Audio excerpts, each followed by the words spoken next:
Hello everyone, I'm back with another video, and in today's video we have an HP Victus or Victus 16-D0507 model, and in this video I'm gonna go over how you can open it up and how you can remove or replace your battery if yours is not holding on any more charge or is just blown up from the bottom cover, and you can just open it and replace it with no problem.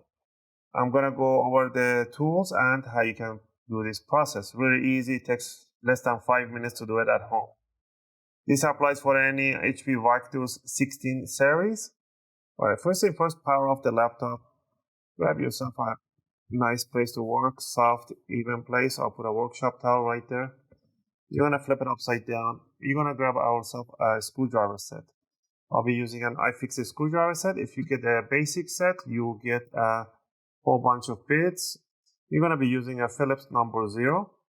And if you did get the Pro set, it's much better. They will give you opening tools, some tweezers. If not, get the basic. And for the opening tools, I'll be using a guitar pick. And metallic guitar picks are really suitable to opening cases and covers. The soft edges will not scratch the cover. Alright.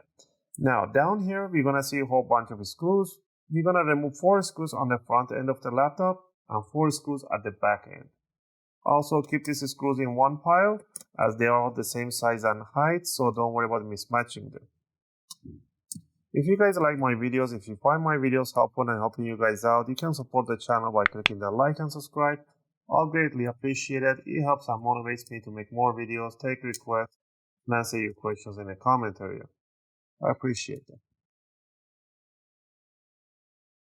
Alright, now that we remove all the screws, what you want to do, you want to grab the opening tool and you want to start from one corner of the laptop on the bottom, and we are going to jam the opening tool or the guitar pick in between the bottom cover and the palm rest. All you want to do, you want to twist it backward and you want to hit that nice big click sound. That's fine, that's the clips are getting loose. You want to do the same thing every couple of centimeters or 1 or 2 centimeters. You just want to work yourself flying that cover upward. Alright, I'm sticking only about 1 or 2 millimeters. I'm not sticking the whole guitar pick in there, so just remember 1 or 2 millimeters, and that's it. You want to work yourself all the way to the corner. You don't want to do this Ethernet cable jack. I'm saying cable, Ethernet jack.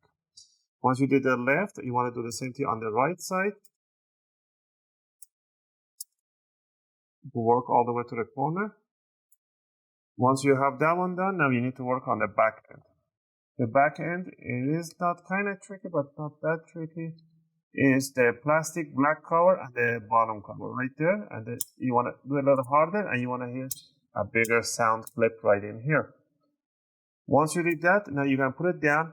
You want to grab it from one corner and then you want to yank it up a little bit, just give it a little yank, and it will release these clips on the bottom. Now we're going to put it to one side, and right away we can see big humongous battery right in here. The model for the battery is a WK04XL. So I'll try to get the link for this battery and I'll leave it in the video description so you guys can purchase yours. If you want to buy it directly from HP, you will need to give them the spare part number, which is an M39179-005.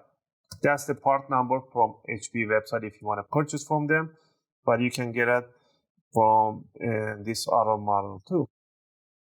Alright, to disconnect the battery first, you want to put your fingernails at the side of this white connector right there, and then you want to pull it towards the battery evenly. Make sure you bring it evenly, make sure it doesn't go back in sideways.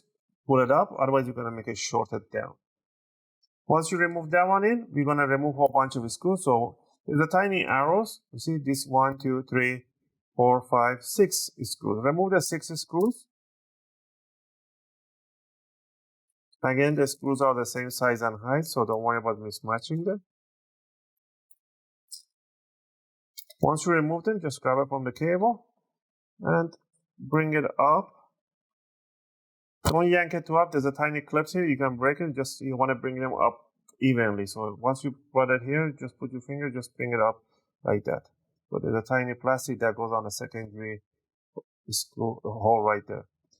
And there's your what's called your battery. Once you get a new battery, you want to accommodate the cable all the way through here like that. And what you want to do, you want to bring it down evenly. Make sure the screw holes match, and this tiny pin goes right there. Same thing in here.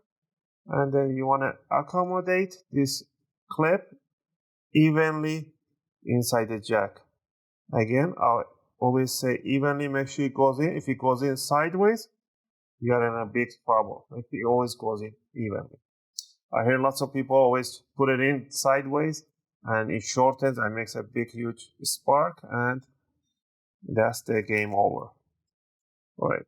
And then you're going to put the screws back in. You could put the screw before connecting in if you're really clumsy and you can't hold the screwdriver and the screw bits go running around.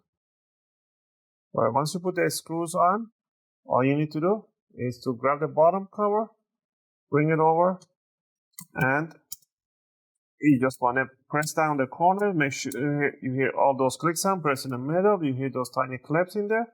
And the last thing would be to just put the bottom screws. Also remember, once you power on, it's going to give you a message about something about CMOS resetting itself. You just press enter and it's going to restart, and it's going to start booting up normally. That's because there's no CMOS battery in here.